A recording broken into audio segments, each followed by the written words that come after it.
नमस्कार विद्यार्थी मित्रांनो, स्वागत आहे तुमचं टेक्स्टबुक सुपर कोचिंग मराठी या आपल्या युट्यूब चॅनलवर। आज आपण जिल्हा न्यायालयाच्या लास्ट मिनिट टिप्स, कारण की तुमची एक्झाम सुरू होती आता 5 तारखेपासून 5 ते 14 तुमची एक्झाम असणार आहे।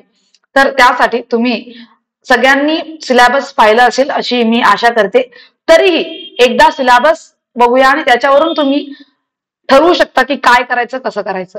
मी सुद्धा सांगणार आहे, त्याच्यासाठीच आपण एक अगदी छोटंसं सेशन घेतोय।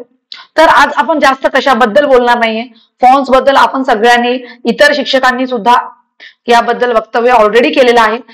5,000 5,500 प्लस जागा आहेत आणि तुम्हाला इथे फक्त 10वी पर्यंतची एलिजिबिलिटी, म्हणजे तुम्ही फक्त 10वी पर्यंत जे शिक्षण आहे ते जरी व्यवस्थित केलं असेल तरी तुम्ही इथे एलिजिबल आहात। चला तर बघा, सगळ्यात पहिले तुमची लेखी परीक्षा जी असेल ती फक्त लिपिक आणि पिऊन साठी आहे, त्याला आपण चाळणी परीक्षा म्हणतो। तर या आज आपण बोलणार आहे ते फक्त या 40 आणि 30 मार्काबद्दलच बोलणार आहोत, दुसऱ्या कशाबद्दलही बोलणार नाही। टायपिंगचं असेल तर ते सगळं आपण नंतर बोलूया, आता सध्याला आपण या 40 आणि 30 मार्काबद्दलच बोलणार आहोत। चला तर खाली जाऊया तुमच्या सिलेबस मध्ये। चला तर बघा, इथे तुम्हाला दिले की न्यायालय लघुलेखक श्रेणी 3 परीक्षासाठी चाळणी परीक्षा घेण्याचा अधिकार कनिष्ठ लिपिक पदासाठी चाळणी परीक्षेप्रमाणेच प्राप्त झालेल्या अर्जानुसार संख्येनुसार असेल। कळतंय?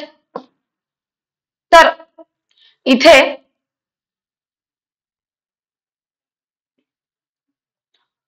समजा स्टेनोला एक्झाम नव्हती, बट जर संख्या जास्त असेल तर एक्झाम घेणार असं त्यांनी स्वतःहून सांगितलं होतं। तर ही गोष्ट लक्षात ठेवा। आणि ती एक्झाम कनिष्ठ लिपिक म्हणजे टायपिस्ट सारखीच राहणार, सेम 40 मार्काचीच। सो इथे तुम्ही बघा, आता त्यांनी प्युअर सिलेबस दिलाय। सो त्यांनी जर असं दिलंय की दोघांसाठी सेम असेल तर विषय सेम असणार। इतिहास, आता इथे फक्त इतिहास दिलाय, भारत म्हणजे आधुनिक भारताचा इतिहास, आधुनिक महाराष्ट्राचा इतिहास, प्राचीन मध्ययुगीन असं काहीच नाही। नागरिकशास्त्र 10वी पर्यंत। विज्ञान फक्त विज्ञान दिलेलं आहे। भूगोल, क्रीडा, साहित्य, व्याकरण, आता याच्यामध्ये सांगितलेलं नाहीये की व्याकरण हे मराठी असेल का हिंदी असेल, मराठी असेल का इंग्लिश असेल, असं काहीही सांगण्यात आलेलं नाही।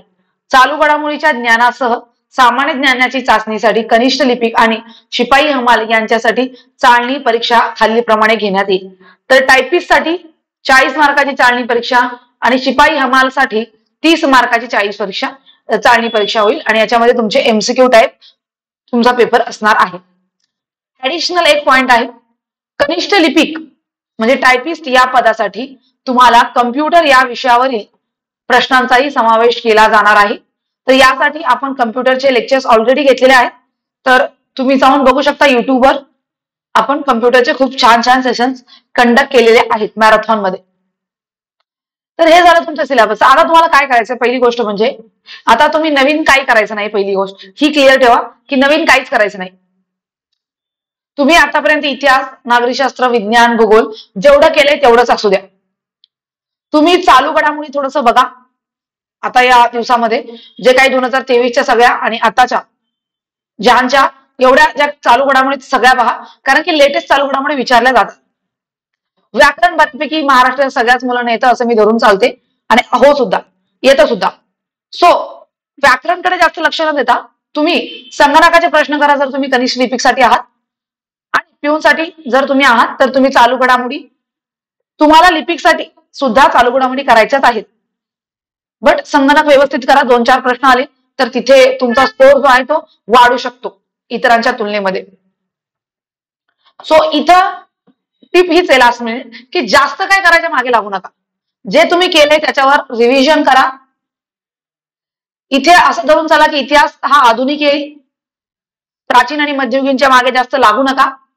नागरिकशास्त्र पुस्तक 9वी आणि 10वीचं नागरिकशास्त्राचं पुस्तक वाचा, सफिशियंट आहे, सगळा डेटा त्याच्यात आहे। विज्ञानचं जरा जास्त, जीवशास्त्र आणि आरोग्यशास्त्र हे 2 टॉपिक व्यवस्थित करा। भूगोल, महाराष्ट्राचा भूगोल चांगला करा, कारण डिस्ट्रिक्ट कोर्टची एक्झाम आहे। क्रीडा साहित्य हे तुम्हाला करंटचे जे टॉपिक्स असतात, करंट, तर त्यामध्ये मॅगझिन मध्ये करंट आणि साहित्याचं एक वेगळं सेक्शन असतं, तर ते दोन्ही सेक्शन अगदी पाठ करायचे, 2023 आणि आता 24चं थोडं. आणि करंट साठी कोणते तर तुमचे फेवरेट शिक्षक असतील किंवा कुठलं पुस्तक असेल तर ते पुस्तक व्यवस्थित रेफर करा. एवढं जरी तुम्ही कराल तरी तुमची चाळणी परीक्षा नक्की क्लिअर होणार. 40 मार्कासाठी जास्त लोड घ्यायची गरज नाहीये. जे केले त्यावरच ठाम राहा.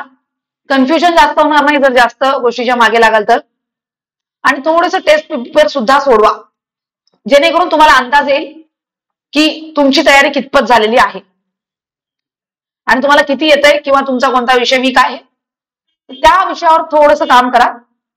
तसंही आता जास्त वेळ काही राहिलेला नाहीये. थोडं शांत राहा. पदे खूप चांगली आहेत, टायपिंग असेल अगदी उत्तम, आणि डॉक्युमेंटेशनचं जे आहे गोष्टी त्या अगदी क्लिअर ठेवा. नाहीतर असं नको व्हायला की तुमचं प्रिपरेशन अगदी मस्त आहे बट तुमचा प्रॉब्लेम आला डॉक्युमेंटेशन मध्ये. ही सगळ्यात वाईट गोष्ट असते कोणत्याही स्पर्धा परीक्षा करणाऱ्या विद्यार्थ्यासाठी. सो त्या गोष्टीपासून थोडंसं सावध राहा. एवढं केलं तर नक्की तुमचं सिलेक्शन फिक्स आहे. ठीक आहे, चला तर मग एवढं बोलून इथेच थांबते, जास्त वेळ काही तुमचा घेणार नाही.